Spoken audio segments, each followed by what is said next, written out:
Hi dear doers. Today we'll look at Construccio Power, a renovation and construction firm specializing in business offices. Here are a few photos of what they do. They estimate the costs on a quotation but charge based on the number of hours worked and the materials used. From the salespeople who quote an invoice to the renovation workers, let's look at how Odoo helps coordinate the stakeholders involved in the project. It usually starts with a contract that defines the cost of materials and each profile rate, workers, subcontractors, etc. Once the customer agrees on the details of the project, the plans can be prepared, then workers will do the actual renovation based on those plans, and every month the project manager invoices the customers based on materials and days of work. As said, a project usually starts at the sales department with the negotiation of a contract with the customer. So we're going to jump to Odoo, go straight to the sales application, and create an invoice. So I'm first going to choose my customer, and then I'm going to start adding some products right away. So here I'm going to need some work by my architect. And he's first going to work on the plans, and I expect that to take 5 days. So I'm changing the unit of measure here. And I'm going to add some more work for the architect who will do the work permits. Of course, we need the work permit before we can start really working. And that's going to take, let's say 3 days. Actually, I'm going to change this. I think the plans will take 2 days and the work permit will take 5. All right, now we're going to add some workers who will work on the foundation. And I think that will take about 10 days. I want the foundation to be rock solid. I'm going to add some more workers who will work on the roof. And let's say that will take 3 days. The roof isn't in such terrible condition, so that's fine.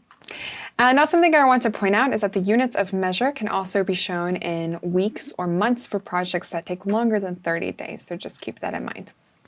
All right, then the sales team will save the quotation and they'll send it to the customer. So I'm going to click on send by email. If there's no email set on the contact, I will be prompted to add an email as I am here. And then we can save and we can go ahead and send that email. Now, once it's sent to the customer, they can review it and they can either confirm the quotation through the portal using an electronic signature, or the sales team can confirm it via the related button, which is what I'm going to do now. So I'm going to click on confirm. And once the quotation is confirmed, the project and its tasks are automatically created. All right, so now that the quotation was approved and the contract negotiated, the team can start working on the project. So we're going to jump back to Odoo. We're going to go to the project application. And I'll see here that a new project has been created with the sales order reference. And if I go in the project, I'm going to see 4 tasks that are automatically created as well. And they're related to our products. So those sales order lines. And the description that we set is actually going to be the title of the task. Now, I would like to prioritize a few of these. I want to prioritize the tasks that are assigned to my architects. So I'm going to go ahead and click on the stars to prioritize those tasks. Now I'm also going to change them around. So plans I'm going to say is in progress, and the work permit, well, it's actually ready, but I'm going to move it to the quality check stage because it does need to be reviewed, especially the metrics. And I actually want to remind myself to do that. So I'm going to schedule an activity, and I can do that by clicking on the clock and clicking on schedule activity. So it's going to be a to-do for myself, and let's make this for Monday.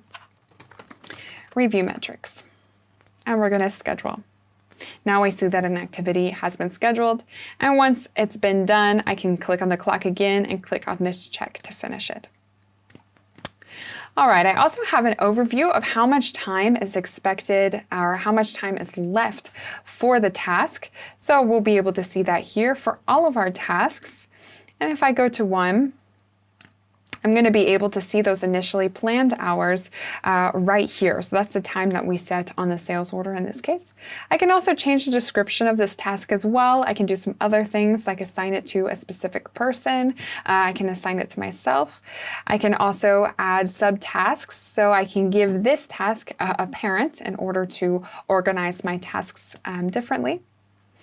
And let's say when the workers actually start working, they're ready to register some timesheets. Let's say they're already ready and they can do that here manually on the task itself. So I can add a line.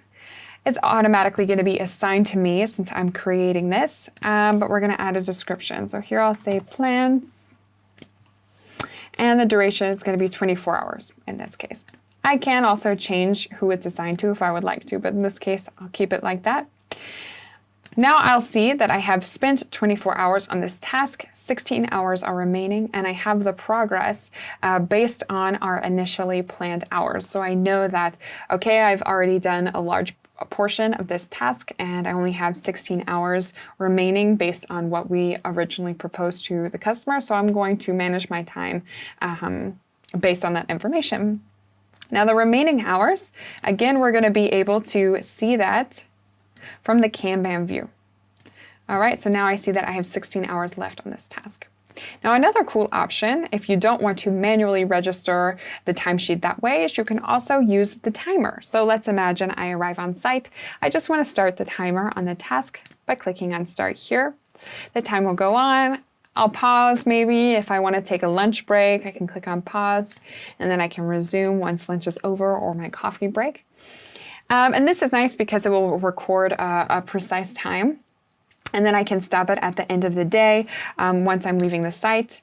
And then it will automatically show me the duration. Here I have a minimum time configured, 15 minutes, but we can change that, of course. And I'm going to add the description. Did this. Not very profound, but it works there.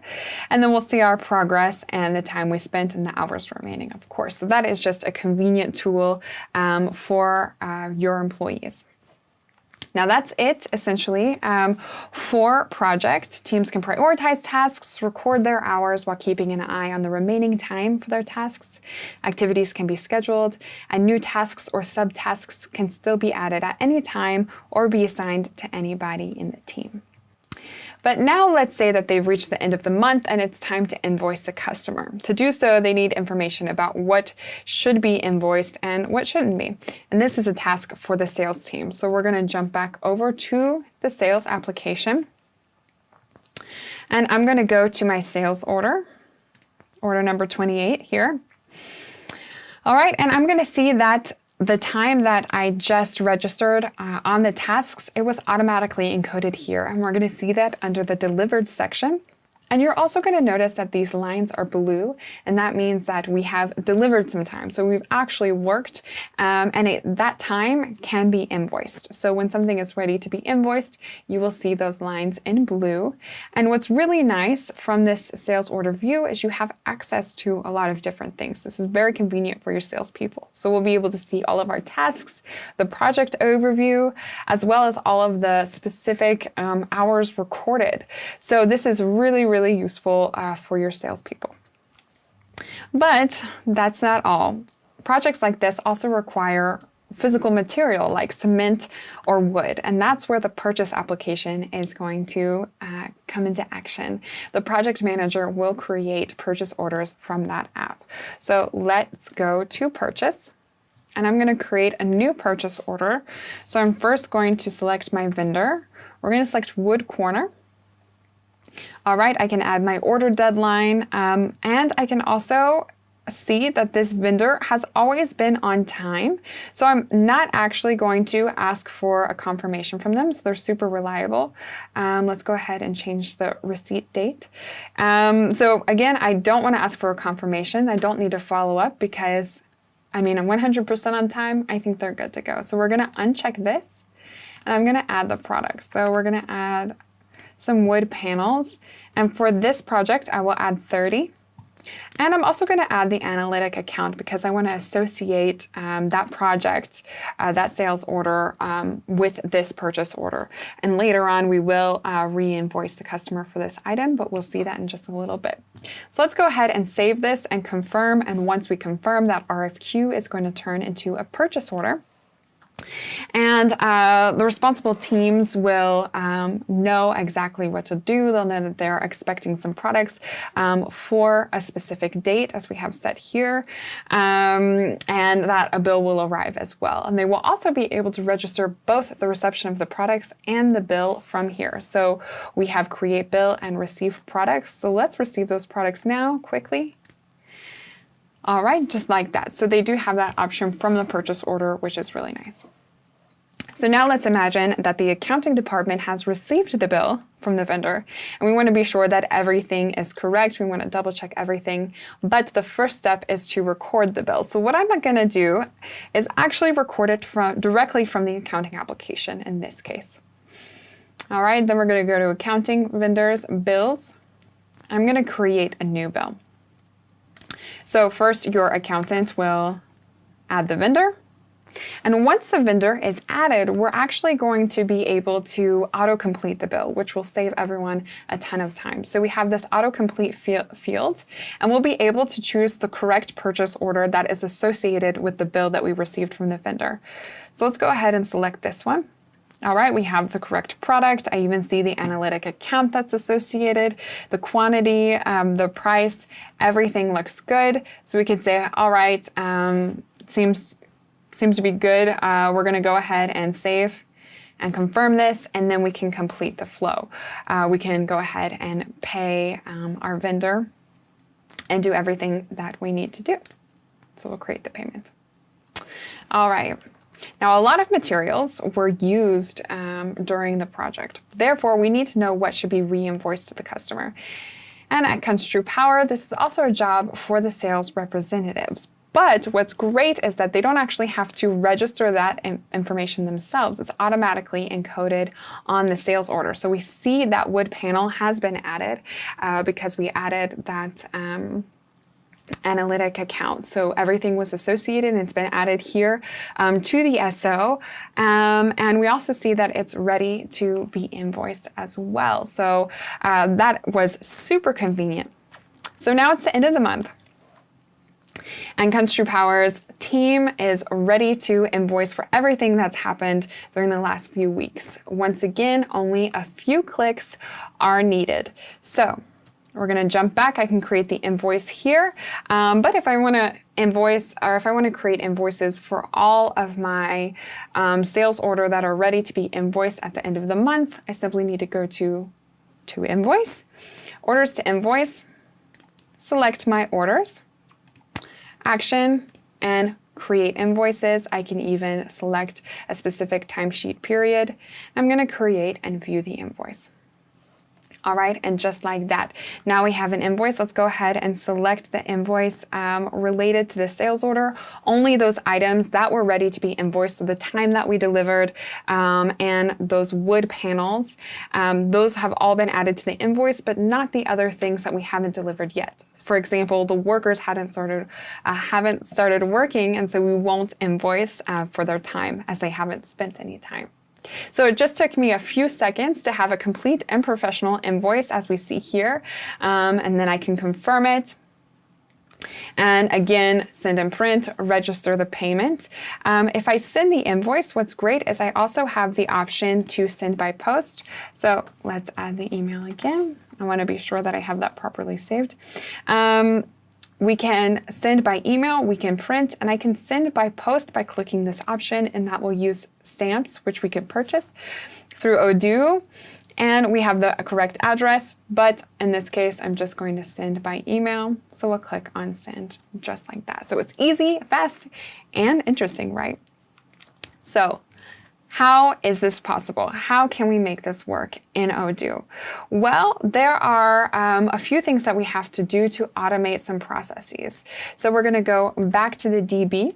And what I'm going to do first is I'm going to go to products and I'm going to remove the can be sold filter, and I'm going to look for my architect. All right, so I have this product set up as a service, first of all. So this will create tasks rather than a delivery order when I have it set up this way.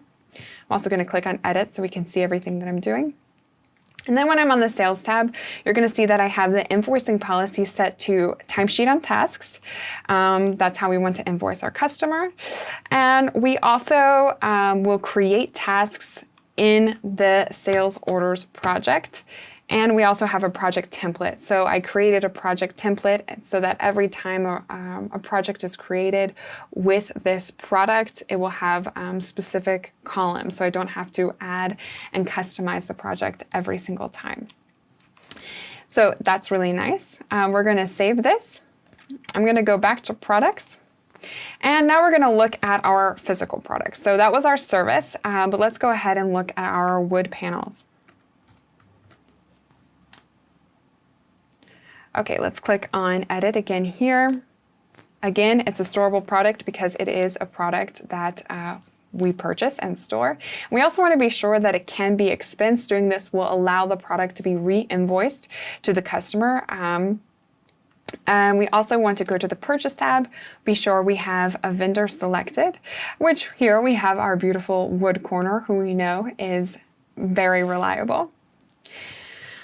All right, we also want to be sure under sales that we have our invoicing policy set to delivered quantities. Now, since the product is resold, it's going to be based on the sales price rather than at cost. And again, I have it set to delivered quantities because as the customer isn't ordering it themselves, we're only going to invoice them once we have delivered the product. All right, so let's go ahead and save this. I like everything the way it is set up now, so I won't change anything. And that is how you handle construction projects from A to Z using Odoo. I'm Amy Caroline, and I wish you a lovely day.